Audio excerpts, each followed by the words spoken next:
dar continuidade aqui à nossa disciplina de Gênesis. E eu queria fazer uma oração para iniciar. Senhor Deus, te louvamos por essa semana que o Senhor nos abençoou, por esse dia que nós temos experimentado da bondade Tua. Obrigado pela aula primeira que tivemos, onde aprendemos sobre essas duas posições quanto à adoração. Suplicamos ao Senhor que Teu Espírito aplique Tua palavra em nós, a redenção de Jesus, para que sejamos da linhagem dos verdadeiros adoradores encontrados pelo Senhor. Nos abençoa nessa hora, Deus, instrua-nos, ilumina a nossa mente e o nosso coração, para que a gente compreenda essa porção de Gênesis e para que a gente consiga aplicar na nossa vida diária, no nosso cotidiano, os ensinos da Tua palavra, Deus. Nós suplicamos isso para a Tua glória, em nome de Jesus Cristo. Amém. Bom, para os irmãos que estavam aqui na semana passada, creio que quase todos praticamente, nós encerramos a nossa segunda aula na semana passada pela metade. Eu me empolguei nos primeiros pontos aqui, mas que foram necessários para deixar algumas coisas mais claras. E então a gente se estendeu mais nessa primeira parte, onde a gente concluiu falando sobre o pacto da criação. E aí ficamos de hoje, da continuidade daí em diante. Apenas bem rapidamente, lembrando aos irmãos, e aqui só avisando, aqueles que não receberam a sua apostila na semana passada e nem hoje, mas que fizeram a sua inscrição, nós prometemos, e aqui estamos eu e João juntos, que na semana que vem você vai ter a sua apostila em mãos. Mesmo porque a partir de semana que vem você vai precisar dela em mãos, porque como eu disse desde a primeira aula, a gente tem exercícios na apostila que precisarão ser preenchidos por vocês, ok? Mas vocês vão receber. Então, apenas para lembrá-los de onde paramos na semana passada. Nós introduzimos dizendo sobre essa questão, essa relação pactual que o Deus Criador estabelece com a humanidade, com a criação e de forma especial o pacto que o Deus Criador estabelece com o seu povo, os seus escolhidos. O que nós veremos hoje, os irmãos perceberão que tem muito a ver com aquilo que o reverendo Misael já disse na primeira aula, para que o reverendo Misael trouxesse para vocês aqui essa questão das duas linhagens, não apenas de adoração, mas as duas linhagens em todo o sentido da vida humana, da esfera humana. Ele precisou falar sobre criação, queda e redenção. Então a gente vai tocar aqui em vários pontos que já foram ditos, mas o nosso propósito, o nosso foco é diferenciado, porque o nosso foco aqui no estudo de Gênesis é trazer à luz esses ensinos para aplicar para a gente os mandatos. Os irmãos lembram que nós paramos aqui, não foi? Então nós falamos que existe um pacto da criação, um pacto unilateral, apenas Deus tem a parte. Ele é quem dá todas as prescrições desse mandato. E nós encerramos a aula dizendo que as bênçãos que são dadas por Deus no pacto da criação, quando ele diz ao homem, para o homem cultivar e guardar o jardim, quando ele dá a mulher ao homem, concedendo ali uma relação social, quando ele também todo dia vai até o jardim para ter aquele relacionamento íntimo com o homem. Tudo isso são relações pactuais que se desdobram nessas expressões que nós chamamos de mandatos criacionais, né? São 3 mandatos criacionais e aqui a gente vai caminhar com eles agora. O primeiro é esse, o mandato cultural. Aonde que nós lemos isso na Bíblia? Abra aí sua Bíblia em Gênesis 1, capítulo 26. Eu vou lendo os textos aqui e peço que os irmãos acompanhem aí na Bíblia de vocês. Então esses textos que nós leremos agora, eles dão a base, a formulação desses mandatos, sustentam esses mandatos. Então Gênesis 1, 26, lá no finalzinho do versículo, quando a gente lê tenha ele domínio, a partir dali diz o seguinte: tenha ele, o homem, domínio sobre os peixes do mar, domínio sobre as aves dos céus, domínio sobre os animais domésticos, domínio sobre toda a terra e domínio sobre todos os répteis que rastejam pela terra. Os irmãos perceberam que eu fiz? Eu aqui propositalmente repeti o verbo domínio todas as vezes, mas não aparece na nossa tradução. Isso é importante. No original hebraico, o verbo é repetido todas as vezes, para dar uma ênfase nesse termo do domínio. Todas as vezes que no hebraico, ou seja, no Antigo Testamento, aparece essa palavra, domínio, a gente precisa esclarecê-la aqui. Ela não tem o sentido de uma dominação cruel, ditatorial, massacradora. Não é nesse sentido. Tem o sentido de um domínio cuidadoso. Então você, como pai de família, você comanda a sua família. Você tem domínio sobre ela, porque você a sustenta, você a mantém. Só que esse domínio é amoroso. Deve ser, pelo menos, amoroso, bondoso. É nesse sentido que Deus diz ao homem: o homem precisa ter domínio sobre toda a criação. O que é esse domínio? Você precisa cuidar. Você precisa fazer com que essa criação prospere nos mais diversos sentidos. Depois eu vou aplicar mais algumas coisas nesse sentido também. Gênesis 1, 28. Lá no versículo 28 ainda de Gênesis 1, também ali no finalzinho, a gente tem mais alguns verbos no imperativo, algumas ordens ao homem. Ali no final do versículo 28 de Gênesis 1, a gente lê o seguinte: enchei a terra e sujeitai-a, dominai sobre os peixes do mar, sobre as aves dos céus, sobre todo animal que rasteja pela terra. Eu preciso tirar uma dúvida aqui com os irmãos. Gênesis 1, 28 tem esse texto? Tá certo? E o que eu li antes de Gênesis 1, 26 também?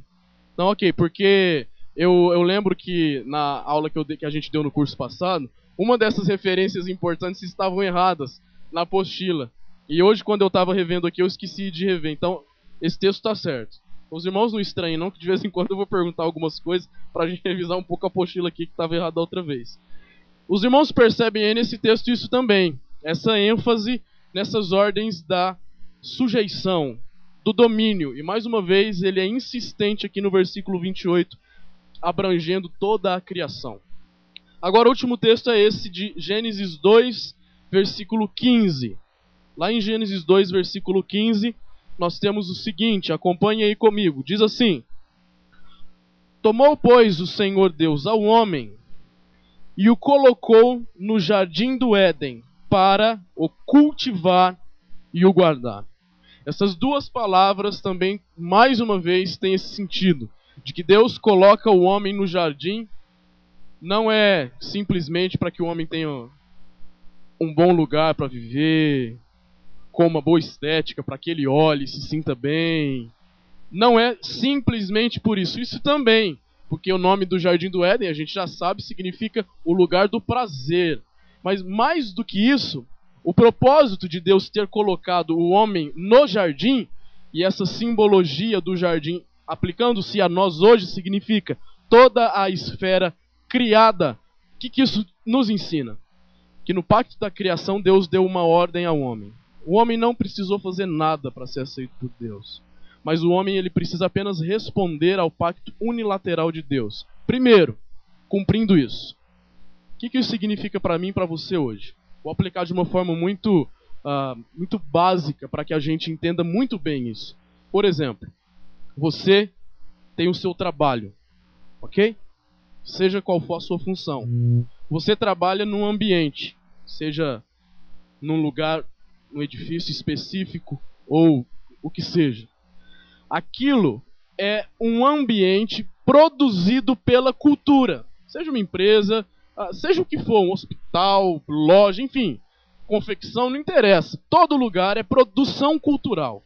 O que esses textos de Gênesis que nos ensinam sobre essa ordem do envolvimento cultural nos ensinam? Que todos devem obrigatoriamente se envolver com os aspectos culturais. Seja no seu trabalho, seja com as artes, seja com o cinema, enfim. Todas as esferas da cultura precisam ser penetradas. E a gente vai ver daqui a pouco que existe também um probleminha quanto a isso. A gente vai ver Daqui a pouco a queda, o que a queda causou nessas estruturas. Mas o que o pacto da criação nos ensina? Que o crente, filho de Deus, ele deve se envolver em todas as esferas existentes. Porque ele recebeu primeiramente uma ordem de tudo aquilo que é criado, tudo aquilo que surge. E nós sabemos que toda invenção, tudo aquilo que vem da criatividade humana, ela é um fruto daquilo que a gente chama de graça comum. Todo homem recebe, e o que o homem recebe e ele faz de bom, vem de Deus. Então o homem deve se envolver nisso. Então esse é o primeiro ensino do mandato cultural. É muito interessante, porque quando a gente vai analisar quando foi escrito esse texto aqui de Gênesis, e analisar o contexto de vida daqueles que estavam recebendo Gênesis pela primeira vez, a gente tem algumas coisas muito interessantes, né?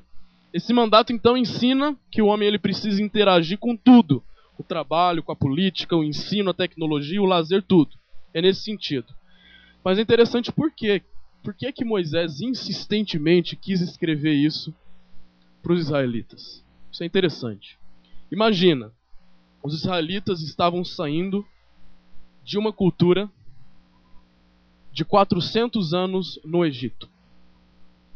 Eles já haviam perdido parte da sua identidade como israelitas, como povo de Deus.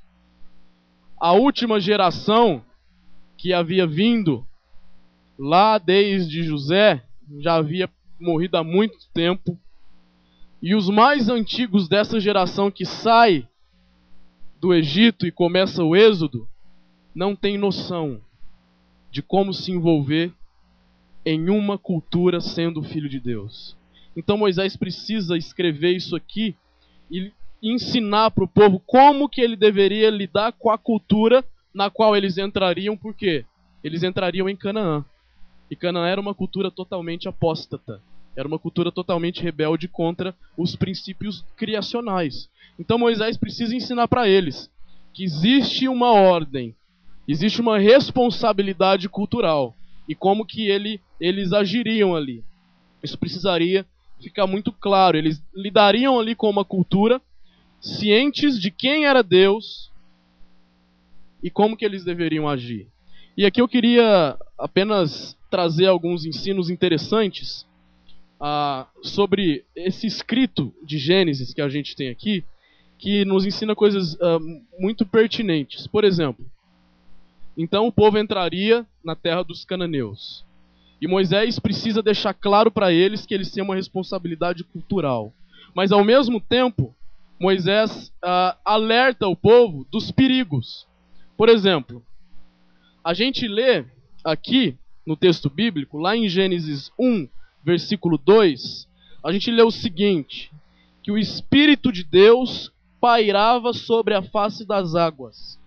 Lá em Gênesis 1, versículo 6, a gente vê que Deus fez separação entre as águas e águas. Isso é interessante. O termo água, em hebraico, ele é literalmente Yam. E Yam, de onde vem Mayam, de onde vem Iemanjá também, era para aquele povo o Deus das águas. O que Moisés quer dizer? O Deus de vocês é muito superior ao Deus dessa cultura. Outra coisa interessante, quando Deus cria os luzeiros, por exemplo, lá no versículo 3 de Gênesis 1, a gente vê que Deus cria a luz. O sol vai ser criado lá nos versículos 14 a 17, mas aqui nós já vemos essa instrução sobre luz, sobre luzeiros. A palavra traduzida aqui por luzeiros é literalmente Shemesh, que é o Deus Sol dos egípcios. O que Moisés está falando? Vocês vão entrar numa cultura, vocês vão ter que interagir com ela, mas o Deus de vocês está acima do Deus deles. Está acima de tudo. Então qual que é a intenção de Moisés ao mostrar para o povo que eles deveriam interagir culturalmente e ao mesmo tempo saberem quem era o Deus deles e quem eram os deuses dos povos pagãos com os quais eles conviveriam? Era o seguinte: vocês não vivem isolados da cultura que os envolve. Vocês precisam caminhar na sociedade à volta de vocês. Vocês precisam viver. Vocês precisam obedecer à minha ordem criacional, mandato cultural, cultivar e guardar. Se envolvam, vivam, mas saibam de uma coisa: eu sou superior a todos os deuses. E quando Gênesis usa a figura de deuses aqui, ele quer dizer: eu sou superior a tudo, a todos, a qualquer estrutura humana criada que pretenda ser Deus. É isso que nos ensina também. Então, o mandato cultural nos ensina isso. Você tem um mandato criacional de se envolver com a cultura. Você precisa trabalhar, você precisa desfrutar daquilo de bom que a sociedade oferece, um bom filme, uma boa arte, boas amizades. Você precisa disso. Isso não é mundano e diabólico, isso é criacional, vem do Deus Criador. Contudo, saiba que o Deus Criador, ele está acima das perversões e das criações humanas, da imaginação humana quanto aos seus deuses. Outra coisa interessante também é quando é criada a terra. Aqui em Gênesis 1, versículos 9 e 10, e também nos versículos 11 e 12, a gente vê que Deus cria a terra. E Ele ordena que a terra seja produtiva. E a gente vê que a resposta dessa criação é que de fato isso acontece. A terra frutífera acontece. E aqui tem algo bem interessante também. Quando Deus cria a terra, Ele está se referindo ao Deus da fertilidade para os cananeus, que era Baal. O que Deus está falando aqui? A terra, ela não é de Baal. Eu é quem criei a terra. Então o que Deus está falando? Ele é maior que tudo. Ele é maior que todas as coisas. Então essa é a mensagem de Gênesis para o povo quanto ao envolvimento com a cultura. Então isso é muito pertinente para a gente hoje.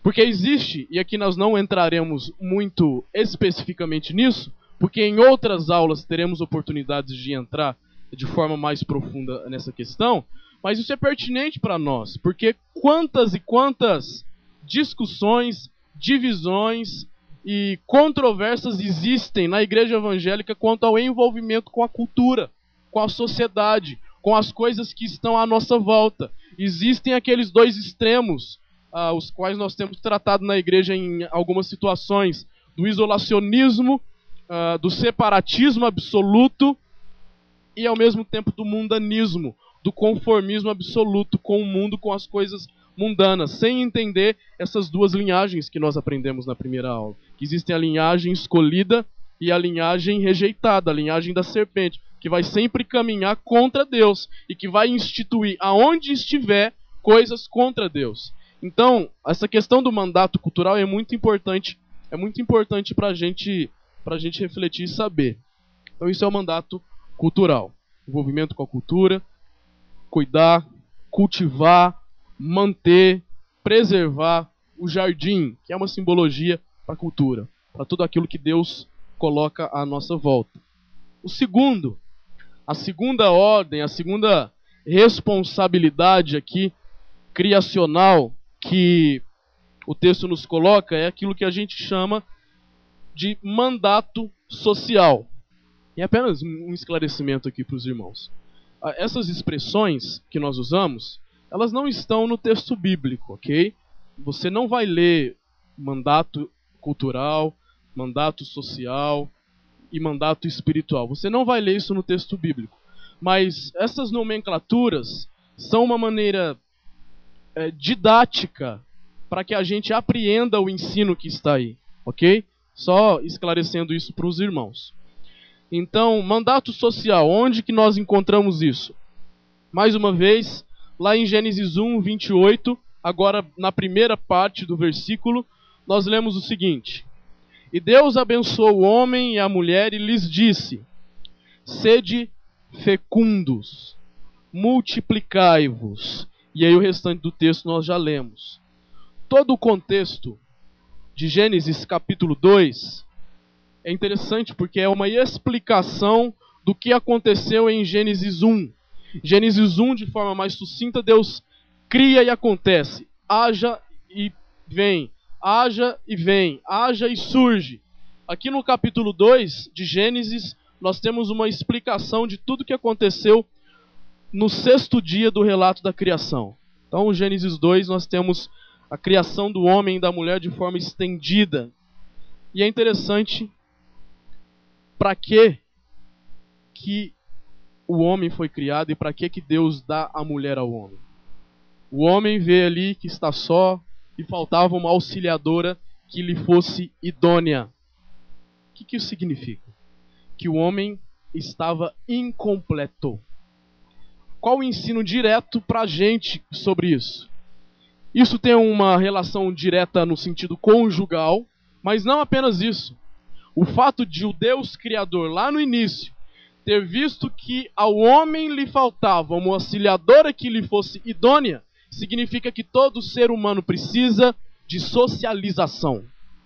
É impossível ao homem uma vida autônoma de relações sociais. É disso que a gente tira essa necessidade, essa responsabilidade, esse mandato social. O homem precisa. Deus viu que ao homem faltava uma auxiliadora que lhe fosse idônea, ou seja, que lhe fosse compatível, que lhe completasse. Então, ele lhe faz uma mulher que possa completá-lo. É isso que o texto nos ensina. Veja em Gênesis 2, os versículos 23 e 24. Esses textos também nos dizem agora de forma muito mais clara, quando Deus cria a mulher para o homem, e o homem diz o seguinte: disse o homem, esta afinal é osso dos meus ossos, e carne da minha carne. Chamar-se-á varoa, porquanto o varão foi tomada. Por isso deixa o homem pai e mãe, se une à sua mulher, tornando-se os dois uma só carne. Aplicação direta desse ensino, nós sabemos com certeza, é conjugal, diretamente. Mas aqui, mais uma vez, eu insisto. Isso significa que o ser humano, ele precisa de socialização. É impossível que o ser humano viva só. Se ele não tem uma esposa, ele precisa da família. Se ele não tem família, ele precisa de amigos. Isso, meus irmãos, não é uma mera necessidade antropológica, sociológica ou psicológica. Isso pode até ter sido constatado e verificado cientificamente por essas ciências, mas isso é criacional. É muito importante a gente saber disso. As necessidades relacionais que nós temos não são meramente um fruto da sociedade contemporânea que criou isso. Não, a necessidade de socialização é criacional, tá? Desde antes da queda. É isso que nós aprendemos. Então, mais uma vez aqui eu pontuo isso. Essa responsabilidade social que Deus dá ao homem, ela vai ser aplicada em todas as aulas que a gente for dar aqui. Eu vou explicar logo mais para os irmãos. Então é isso. O homem, ele precisa, no sentido de necessidade, ele precisa de socialização, ele precisa das relações sociais, ele precisa cumprir o seu papel social em todas as esferas nas quais ele possa se envolver na sociedade, e ao mesmo tempo é uma obrigatoriedade para ele. Por quê? Porque nós sabemos, apenas fazendo o adendo aqui, a gente vai entrar na queda daqui a pouco, mas já falando, para aplicar, nós sabemos que com a queda, as relações sociais se tornaram muito perversas, pervertidas. Assassinato, várias coisas, o homem não soube mais se conviver com o seu semelhante. E acontece que diante disso, muitas enfermidades psicossomáticas e outras surgiram, né? Por exemplo, existem aquelas pessoas que têm uma personalidade extremamente fleumática e ela é muito fechada, e essa pessoa ela tem uma grande tendência a não se envolver relacionalmente, a não se envolver socialmente. O que acontece? Isso é danoso. Essa pessoa ela precisa de tratamento. Por quê? Não é simplesmente uma enfermidade psicológica. É uma enfermidade que está contradizendo a criação. Então isso é muito importante. O mandato social, então, ele é esse desenvolvimento da aliança entre o homem e a mulher no contexto do casamento. Na família é a base, é a primeira relação social do ser humano, mas ele também ensina que o homem deve cumprir o seu papel social. Mais uma vez aqui, aplicando isso no contexto de quando Gênesis foi escrito, né? Gênesis, então, foi escrito para aquele povo que estava saindo do Egito. O povo precisava saber como que eles deveriam ser marido, como que eles deveriam ser como esposa, como que eles deveriam ser como filhos, como eles deveriam lidar com os estrangeiros, como eles deveriam lidar com aqueles que estavam à sua volta. Então esse mandato é dado para eles. Eu tenho estudado ultimamente bastante esse mandato social, porque no mestrado lá que a gente está inserido, eu estou fazendo um trabalho sobre as redes sociais eletrônicas. Twitter, Facebook, essas redes sociais. E o meu trabalho é sobre o uso das redes sociais à luz da criação, queda e redenção. E nesse meu trabalho eu estou percebendo algumas coisas bem interessantes, porque eu acabei tendo que entrar um pouco na área da psicologia, que escreve bastante, né, sobre as relações sociais, interpessoais. E é interessante como que quando você entra nessas áreas específicas, até essas áreas aparentemente neutras, autônomas de Deus, elas apenas repetem aquilo que a gente já vê sobre necessidade de relações sociais que a própria Bíblia já diz. Então isso é muito interessante. A minha tese desse trabalho é bem interessante, é que todo ser humano tem uma necessidade social.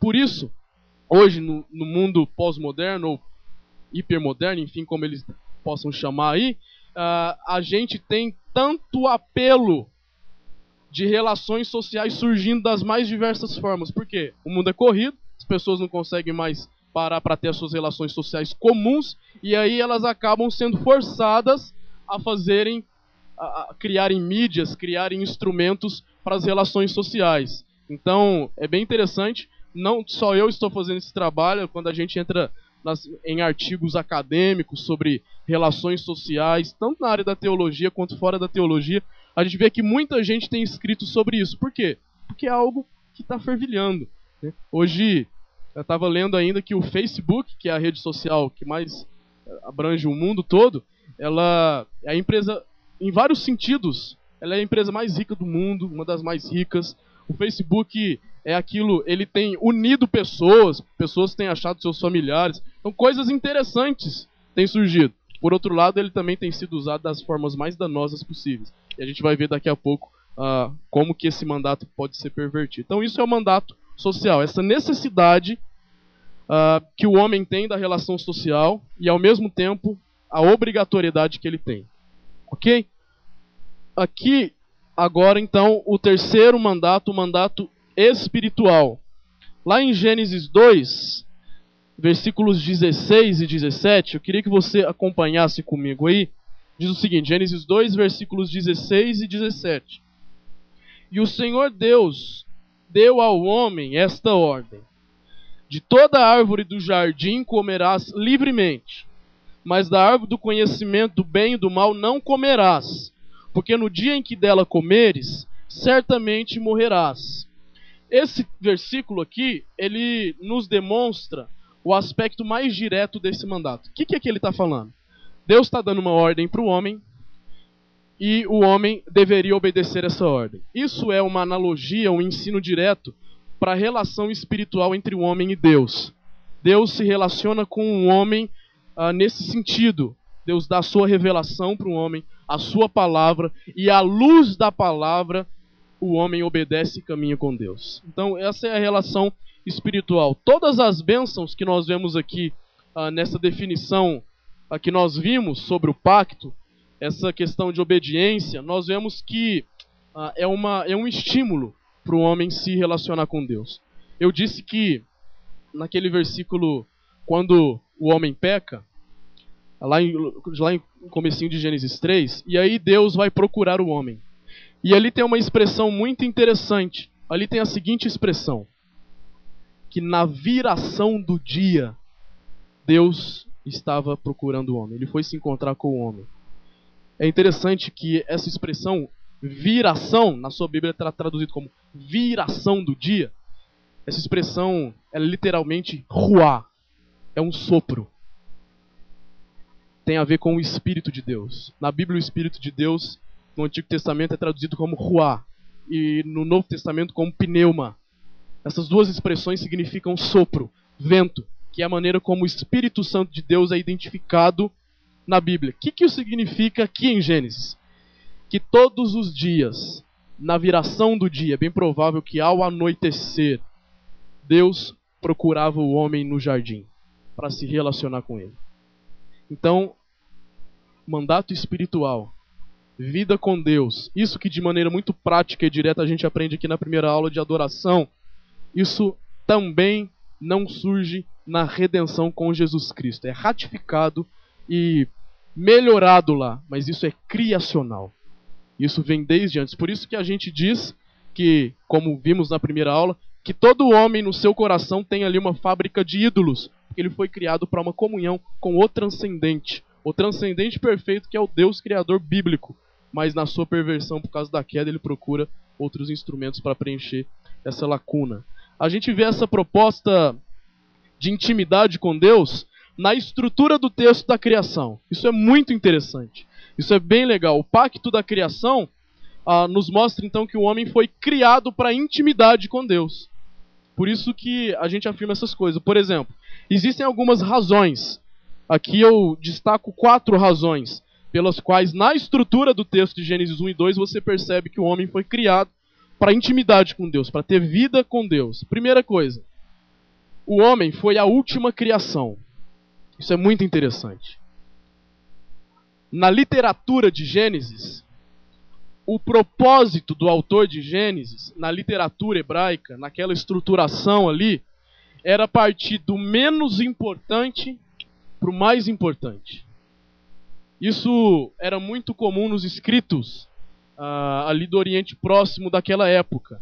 Eles sempre começavam do menos importante para o mais importante. E a gente vê isso até em escritos atuais, né? Quando a pessoa escreve um texto e quer que aquele texto tenha impacto, ela começa com algo não muito importante, algo geralmente para chamar a atenção da pessoa, e aí ela vai para o mais importante. Gênesis foi escrito com esse mesmo propósito, avançar daquilo que era menos perfeito para o mais perfeito. O que isso significa? Isso significa que quando, lá no 6º dia, Deus diz: façamos o homem a nossa imagem e semelhança. O homem é especial para Deus.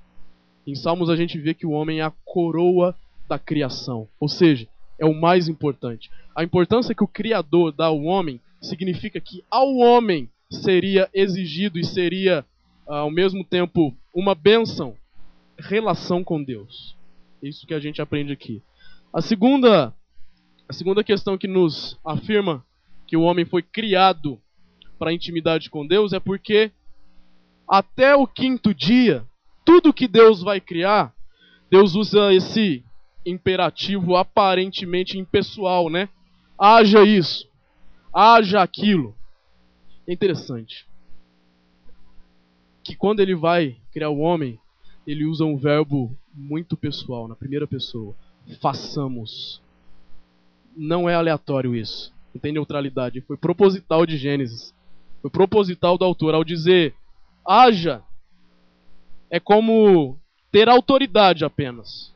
Mas quando aqui nós lemos façamos, é como alguém que tem afeição. É como alguém que tem uma certa ligação emocional e espiritual. Então o homem, ele foi criado para uma vida com Deus desde o início. Isso é criacional. Façamos o homem. Lá em Provérbios capítulo 8, versículo 31, a gente lê o seguinte: porque as delícias de Deus estavam com os filhos dos homens. Lá na criação. Em terceiro lugar, isso é muito óbvio também, é claro, que Deus faz o homem, diferente de todas as outras criaturas, à sua imagem e semelhança. Isso tem uma relação direta com ligação. O Criador, ao fazer o homem à sua imagem e semelhança, gostaria, queria e pretenderia, e pretende ainda, sem dúvida, se relacionar com o homem. Em quarto e último lugar, repetindo algo que a gente já pontuou, que Deus coloca o homem no jardim. A palavra jardim aqui, nós sabemos, o lugar do prazer. O termo que é usado quando o homem se encontra com Deus lá no jardim todos os dias, como eu acabei de dizer, é Ruá, o Espírito de Deus, o símbolo da presença de Deus. Então todos os dias Deus ia, visitava um homem ali e desfrutava da presença dele. Bom, é isso. Essas são as ordens criacionais que todo ser humano recebeu. Então Deus faz um pacto com o homem e só exige do homem essas respostas. Se envolva com a cultura, cuide do jardim. Está aqui a sua mulher. Você necessita e precisa de relações sociais. Eu me encontro com você todos os dias na viração do dia, porque você precisa de se relacionar comigo. Essa é a vida inteira de um ser humano. Mas aí vem a queda e deturpa toda essa perfeição, né? E acaba trazendo algumas trincas. A queda do homem em Gênesis 3, ela se torna uma barreira para o cumprimento pleno e perfeito desses mandatos. Então agora, com a queda, o homem, a primeira coisa que o homem faz é quebrar o mandato espiritual. Por quê? A gente ouviu na primeira aula que quando a serpente vai lá, engana a mulher, e eles rejeitam a voz do Criador, e eles aceitam a voz do diabo. O primeiro mandato quebrado é o mandato espiritual. Aquele Deus que todos os dias, na viração do dia, ia lá, se relacionava intimamente com o homem, é trocado por uma enganação, por um apetite de autossuficiência. O primeiro mandato quebrado é esse. Depois, o mandato que é quebrado também é um mandato social. O homem ali mesmo passa a não saber se relacionar com o seu próximo. Por quê? Porque Deus diz: o que aconteceu, Adão? E Adão, foi a mulher que você me deu. O problema é dela. Até então ele tinha dito algo sublime. Ela é osso dos meus ossos, carne da minha carne, ela me completa. Ou seja, a relação social perfeita. Aí vem a queda e agora o homem culpa o seu próximo.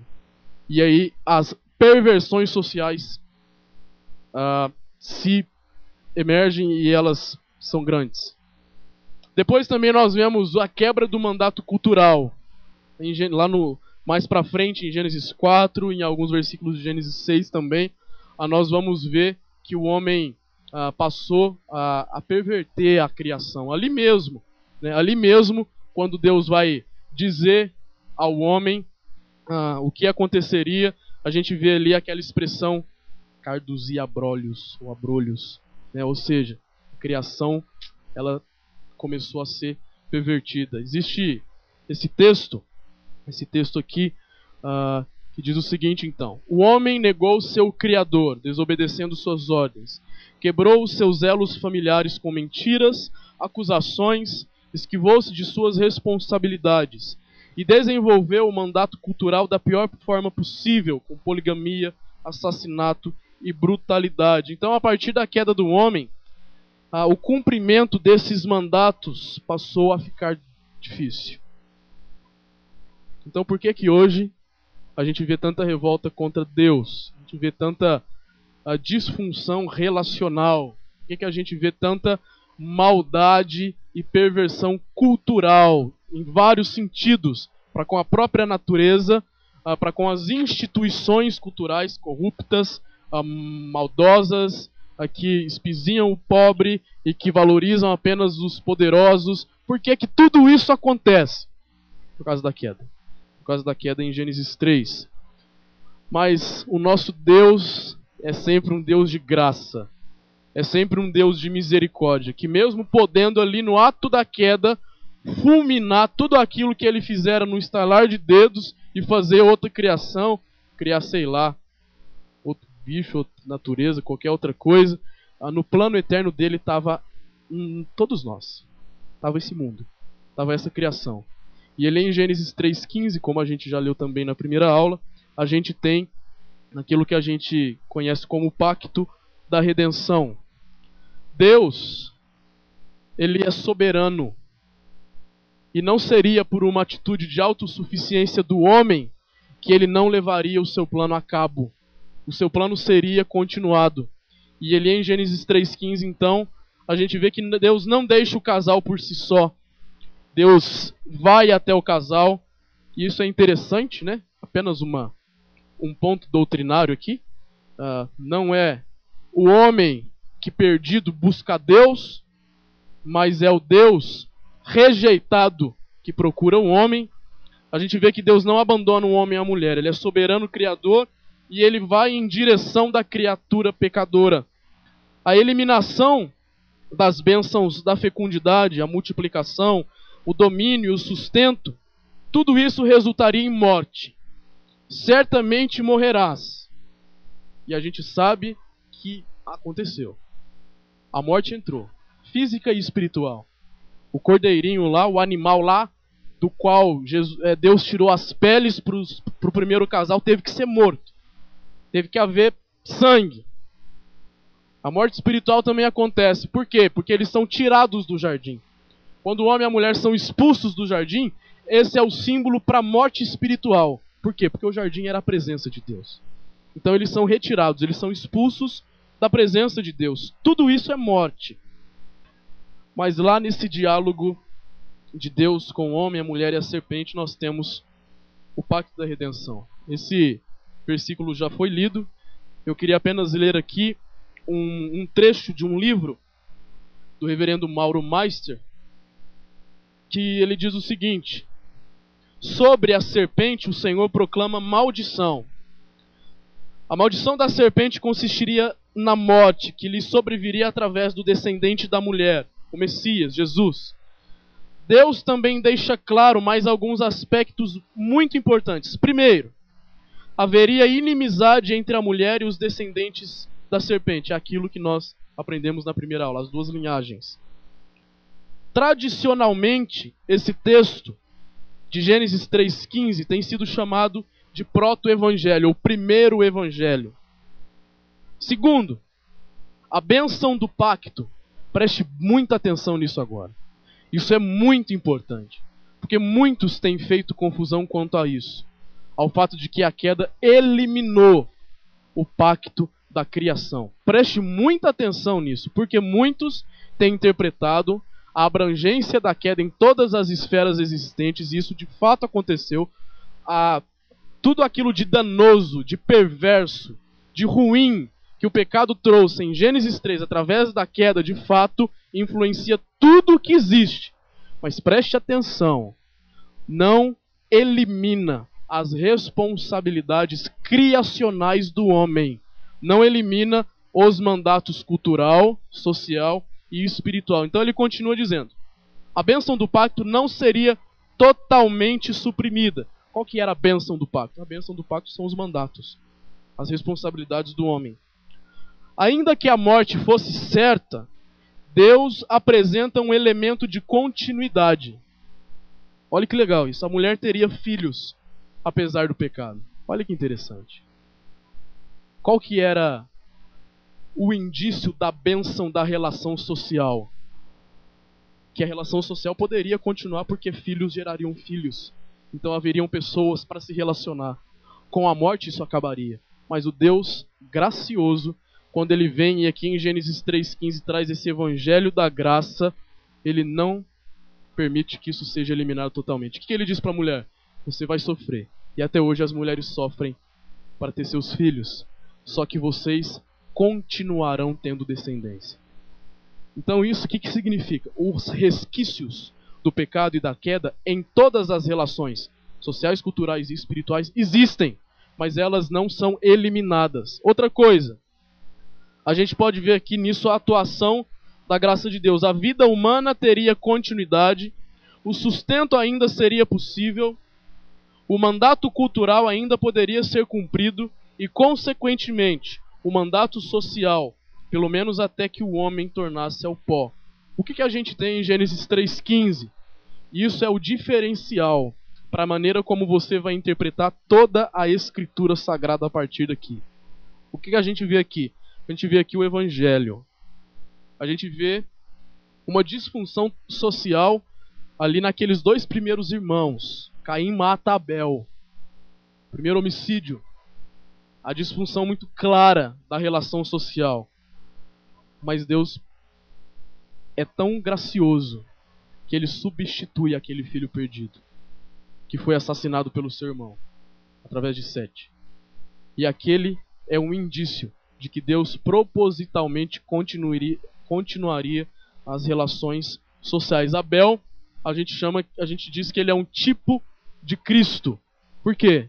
Porque ele foi morto ali, e ele é como um tipo de Cristo, porque Cristo morreu ratificando a nossa redenção, ratificando o pacto da redenção, sendo então o perfeito Adão, o substituto perfeito. Então, já que o primeiro Adão fracassou, um dia o descendente da mulher viria a ser o perfeito Adão, que é Jesus Cristo. Então agora a gente, hoje, agora, aqui, eu e você, morando em Rio Preto, estudando, trabalhando, tendo as nossas relações sociais, sendo nós cristãos, salvos pelo sangue de Jesus, nós temos a obrigação de voltar ao cumprimento desses pactos da criação, desses mandatos da criação.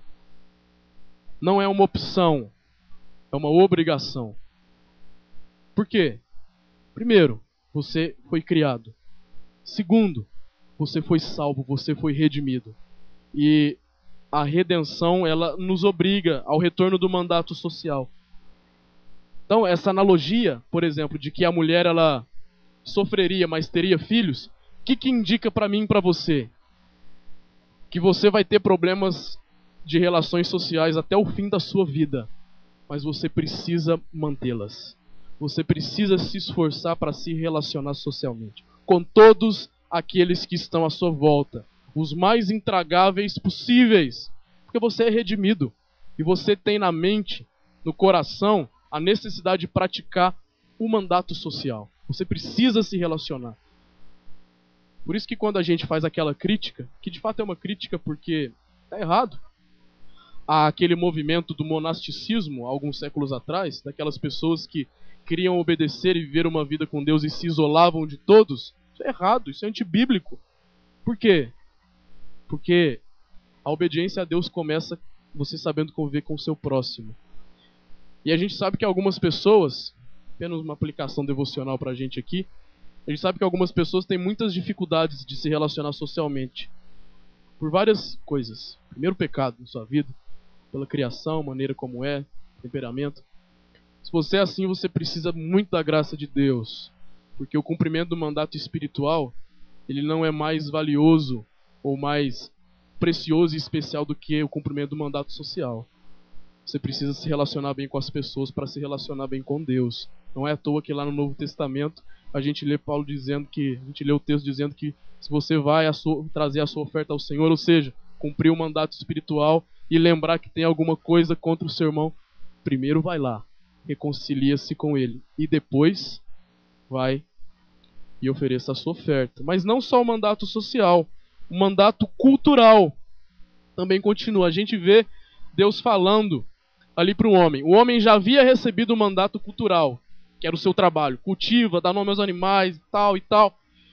E aí, depois da queda, Deus não diz que isso acabaria. Então o trabalho não é consequência do pecado. O trabalho vem antes da queda. Mas o que aconteceria? Deus diz para o homem, do suor você vai conseguir o seu sustento. O que isso significa? Se envolver culturalmente cansa. Às vezes faz com que a gente fique cansado da vida. Se envolver com o trabalho, se envolver com essa sociedade corrupta, muitas vezes nos tenta a fugir de tudo. Não, eu quero Deus e esse o diabo que comanda tudo isso. Deus é soberano sobre todas as esferas e Ele deseja e Ele ordena que nós, como seus representantes, nos insiramos em todas as esferas da sociedade. Por mais que isso seja danoso, por mais que isso seja, às vezes, perigoso. Por exemplo, muitos crentes dizem: crente não pode se envolver com política. Está tudo pervertido mesmo. Isso é uma fuga anticriacional. Porque Deus nos colocou como vice-gerentes da sua criação. Então, por mais duro, penoso, impossível de não se envolver com a corrupção que seja, o crente precisa ter atuação em todas as esferas, porque mesmo depois do pecado, o mandato cultural continua imperando, porque Deus disse ao homem: você vai continuar trabalhando e realizando o meu mandato cultural. com suor, sofrimento, problemas, sim, mas isso precisa acontecer. E o mandato espiritual também. Interessante que então Deus tira o homem e a mulher do jardim. Quebra espiritual. Mas quando Deus tira o homem e a mulher do jardim, Ele dá para o homem aquelas peles e para a mulher aquelas peles para se cobrir. E ele teve que matar aquele animal. Aquele sacrifício é símbolo da relação espiritual de Deus com o homem, porque simboliza a redenção. Simboliza o Cordeiro Pascal, Jesus Cristo, que morreria mais lá à frente, ratificando essa promessa. Então essa estrutura pactual, eu vou pedir apenas mais alguns minutinhos para os irmãos, porque eu preciso terminar essa aula. Se eu ficar dando 3 aulas nessa lição, a gente não vai conseguir dar as outras aulas. Então, por favor, eu queria que os irmãos me perdoassem, mas aguardassem mais uns 5 ou 10 minutinhos aí, ok? Por favor. Essa estrutura, então, que nós vimos aqui dos mandatos, ela, então, é uma estrutura pactual. Deus estabelece o seu pacto com o homem e Ele dá ao homem essas expressões para que o homem responda a Deus cumprindo, cultural, social e espiritual. E isso foi restaurado aqui através da redenção e em Jesus Cristo. Jesus Cristo, ele é anunciado em Gênesis 3,15 e quando ele vem, ele ratifica esse pacto e então a gente vê em Gênesis isso se repetindo constantemente. Todo esse processo. Deus dá um pacto, obedeça às minhas 3 ordens criacionais, haverá queda, haverá resquícios do pecado em tudo isso, mas vocês precisam cumprir. E em todos esses sentidos, em todos esses momentos, existem aquilo que a gente chama de os representantes pactuais. Você não tem a sua apostila aí, mas essa é a estrutura, então, que a gente coloca aí na apostila que vocês vão receber. Primeiro a criação aqui de verde, e na criação, então, nós temos a instituição dos mandatos. Então você deve cumprir a sua responsabilidade cultural, social e espiritual, lá em Gênesis 1 e 2. Ali em Gênesis 3, então, essa barreira, essa faixa preta começa, e aqui nós temos a queda e a redenção iniciada e antecipada. Então, a queda, ela traz essa ruptura para o cumprimento das ordens criacionais, mas em Gênesis 3,15, nós temos o que está ali embaixo. Cumprimento imperfeito, mas ainda assim requerido, ou seja, vocês precisam cumprir, não vão cumprir perfeitamente por causa da queda, mas vocês precisam cumprir os mandatos criacionais. E então aqui, Gênesis 3,15, os irmãos percebem que aquela linha vermelha começa a seguir o pacto da redenção. E ali, a gente tem era cristã e atualidade. A gente está ali. A gente está vivendo aquilo, então. Então a gente está experimentando o quê? O cumprimento imperfeito ainda requerido, ou seja, a gente precisa cumprir os mandamentos criacionais à luz da redenção iniciada. Mas isso não terminou. Lá no final tem aquela parte roxa, lilás ali, que está escrito redenção consumada. Então lá, quando acontecer literalmente aquilo que a gente lê em Apocalipse 21 e 22, nós experimentaremos o cumprimento pleno dos mandatos. Relações sociais serão perfeitas. Não vai precisar mais de Facebook, não vai precisar mais de mídia social para a gente se relacionar com as pessoas. Vai ser perfeito. As relações culturais serão perfeitas. A gente lê em Apocalipse que Deus vai restaurar toda a criação. Ele vai fazer tudo novo, tudo perfeito. E também a relação espiritual. Nós veremos Deus face a face. A gente vai ter um relacionamento perfeito com Ele. Por fim, eu preciso falar disso, porque se eu não falar disso, os irmãos vão ficar perdidos na próxima aula. Tudo isso que a gente viu, que você pode resumir em 3 coisas. Pacto da criação, mandatos e pacto da redenção, que volta os mandatos. Tudo isso nós temos em Gênesis, de várias maneiras. Na semana passada eu já falei para os irmãos o que são os toledotes. Toledotes são as estruturas literárias nas quais Gênesis se encaixa. Então, essas são as expressões. Todas as vezes que em Gênesis aparece uma dessas expressões, esta é a Gênese de fulano de tal, eis a história de Ciclano, são estas as gerações de Beltrano, este é o livro da genealogia, são estes os descendentes de fulano. Todas essas expressões são traduções dessa expressão aí acima em hebraico. Ele Toledo. Isso, todas as vezes que aparece isso em Gênesis, é uma divisão de um bloco de Gênesis. Então, por que eu estou explicando isso para os irmãos? Porque é assim que a gente vai caminhar a partir da próxima aula. Então, por exemplo, na próxima aula, a nossa aula é o dilúvio. Nossa próxima aula vai ser sobre o dilúvio. Então, na próxima aula, a gente vai estudar o bloco que vai de Gênesis 4 até Gênesis 9:29. Nisso aí nós temos o primeiro Toledote, a primeira divisão. E qual que é o objetivo disso? Os objetivos são dois. Primeiro, para que nós tenhamos uma mínima estruturação literária do livro de Gênesis, já que a gente está estudando o livro de Gênesis.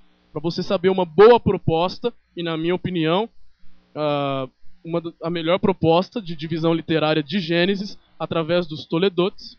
E também para que esse ensino dos mandatos, das responsabilidades criacionais que o homem recebe, porque a gente vê o cumprimento e a quebra desses mandatos. Então, qual que é o objetivo a partir de agora? Na penúltima aula, a tarefa foi que você lesse Gênesis 1 a 3, certo? A tarefa hoje é que para a próxima aula, você leia Gênesis 4 a 9. Anota aí, leia em casa, 4, 5, 6, 7, 8, 9. Pô, 6 capítulos você tem. Você pode começar a ler amanhã e deixar de ler domingo, se você lê muita Bíblia na igreja, e pode ler um capítulo por dia, olha que beleza. Muito tranquilo. Então você tem aí 6 capítulos para ler para a próxima semana. Por quê? Faz o seguinte, quando você continuar a sua leitura, a partir do Gênesis 4 agora, procura essas 3 coisinhas. Será que esse personagem está cumprindo ou quebrando o mandato social? Se ele estiver se relacionando bem com as pessoas, ele está cumprindo. Se ele estiver se relacionando mal, ele está quebrando. Será que ele está cumprindo o mandato espiritual ou não? Se ele estiver obedecendo a Deus, ele está cumprindo. Senão ele está desobedecendo. Será que ele está cumprindo o mandato cultural ou não? Se ele estiver se envolvendo, mantendo, cultivando, preservando o jardim ou aquilo que está à sua volta, ele está cumprindo. Senão ele não está cumprindo. Então tenta fazer isso. Esse vai ser o nosso exercício na leitura de Gênesis a partir de agora. Porque Gênesis 1 a 3, como eu disse, é uma introdução para a gente entender o livro, para a gente entender toda a Bíblia, na verdade. E a partir de agora a gente vai fazer assim. Então, essa estrutura, ela nos demonstra, aqui na apostila tem todos os Toledotes, você pode ver depois. Encerrando aqui nós temos então, isso é muito importante para o estudo de Gênesis. A partir de Gênesis 4, então, nós temos a continuidade do pacto. Gênesis 1 a 3, o que nós temos é a criação. Em Gênesis 3:15, redenção. Isso é interessante, como que afunila essa questão pactual. Olha que legal isso. Em Gênesis 4 a 11, nós temos uma relação pactual de Deus com a humanidade. Lá em Gênesis 12, Deus se relaciona agora com uma família, que vai surgir um povo, que é Abraão. E Abraão, ele é representante inicial do povo que lá em Mateus 1, Jesus Cristo vai representar. E é interessante que isso continua, esse pacto. Jesus Cristo, então, ele vem como o centro do pacto. Aquele que dá sentido ao pacto do Antigo Testamento e aquele que dá continuidade e sentido àquilo que vem depois do Novo Testamento. Lá em Mateus 4,18 nós temos o pacto de Deus através dos seus primeiros representantes neotestamentários, que são os apóstolos. E aí isso abrange novamente, lá em Atos, agora através da igreja formatada. E é interessante que em Apocalipse 21 e 22 volta aquilo que a gente tem em Gênesis 1 e 2. Toda a criação reunida novamente, adorando de forma perfeita, plena e íntegra o Criador. Nós estamos nesse processo aqui, entre igreja e criação. E nesse processo aqui, nesse ínterim, nesse tempo, a nossa responsabilidade como cristãos, resumindo, se você quer resumir a sua responsabilidade como ser humano, como cristão, sua responsabilidade é cumprir o mandato espiritual. Vida com Deus. Cumprir o mandato social. Se relacionar bem com as pessoas. E cumprir o mandato cultural. se relacionando com tudo aquilo que está à sua volta de forma santa e de forma redentiva. Então aqui a gente conclui dizendo isso e colocando aqui para vocês a próxima leitura, ok? Então, desculpa aí o atraso que eu causei para os irmãos, mas se eu não fizesse isso, a aula que vem, os 15 minutos que eu usei aqui, eu usaria mais 1 hora para falar para vocês, tá ok? Então, por favor, não esqueçam, não deixem de ler Gênesis 4 a 9. São poucos versículos, vai ajudar muito no nosso estudo da próxima aula, ok? Queria que os irmãos ficassem em pé, nós vamos orar e encerrar nossa aula.